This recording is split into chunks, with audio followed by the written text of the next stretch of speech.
कहानी उस समय की है जब जॉनथन एक बोर्डिंग स्कूल में पढ़ा करता था। वो करीब 13 साल का था जब उसके साथ ये किस्सा घटा। एक दिन जब वो बाकी बच्चों के साथ क्लास में बैठकर पढ़ रहा था, अचानक से एक जूनियर टीचर भागते हुए उनके क्लासरूम में आई और प्रोफेसर के कान में कुछ कहकर वहां से चली गई।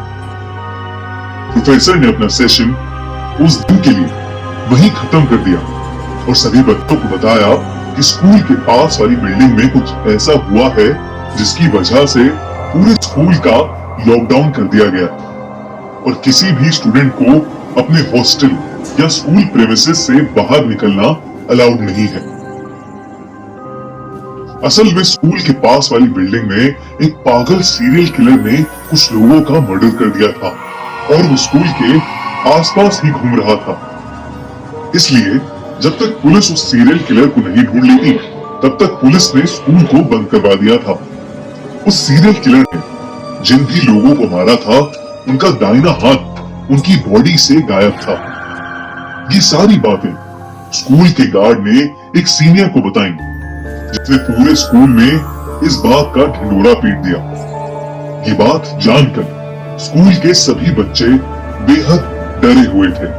इन सब के बीच जॉनथन के साथ एक और अजीबोगरीब चीज हो रही थी। जब से ये स्कूल लॉकडाउन शुरू हुआ था उसे रोज रात अचानक अपने हॉस्टल के बैकयार्ड से किसी आदमी के जोरों से चीखने की आवाज आती। ताज्जुब की बात यह थी कि आवाज उसके अलावा और कोई नहीं सुन पा रहा था। एक रात जब वो सो रहा था उसे फिर से वही चीख सुनाई दी। इस बार वो हिम्मत करके हॉस्टल के बैकयार्ड में जा पहुंचा। उसने देखा कि बैकयार्ड की घास पर लाल खून पड़ा था। उसने उस खून को फॉलो किया तो उसे दिखा कि पीछे गार्ड के क्वार्टर के पास एक बड़ी सी बोरी पड़ी जिसमें से खून की बूंदें टपक रही हैं। ये देखकर जॉनथन अपने हॉस्टल वार्डन को ये सब बताने के लिए उसके रूम की तरफ जाने लगा, लेकिन तभी उसे ऐसा लगा जैसे उस बोरी में से कोई आवाज आई। वो पीछे मुड़ा और जो नजारा उसने देखा उसे देख के वो सुन्न पड़ गया। उस बोरी में से कटा हुआ हाथ निकलकर जमीन में रेंगता हुआ उसके पास आ रहा था। 13 साल का जॉनथन ये देखकर बेहद घबरा गया और चीखते हुए वहां से भागा।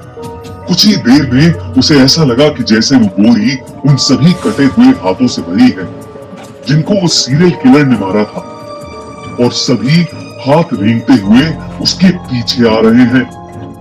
जॉनथन जोर जोर से मदद के लिए चीखने लगा। उसकी चीख सुनकर हॉस्टल वार्डन और बाकी लोग भी उठ गए। वो बोरी देखकर स्कूल प्रिंसिपल ने तुरंत पुलिस को फोन किया और वहां बुला लिया। स्कूल टीचर्स सभी बच्चों को एक हॉल में ले गए और उन्हें अंदर से लॉक कर दिया। जॉनथन अब भी जोर जोर से रो रहा था।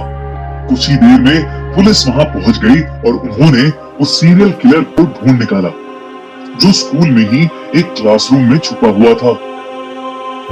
जॉनथन ने उस रात जो महसूस किया वो सच था या नहीं ये तो नहीं कह सकते, लेकिन वो बोरी सच में उन्हीं सब लोगों के कटे हुए हाथों से भरी थी जिन्हें उस सीरियल किलर ने मारा था।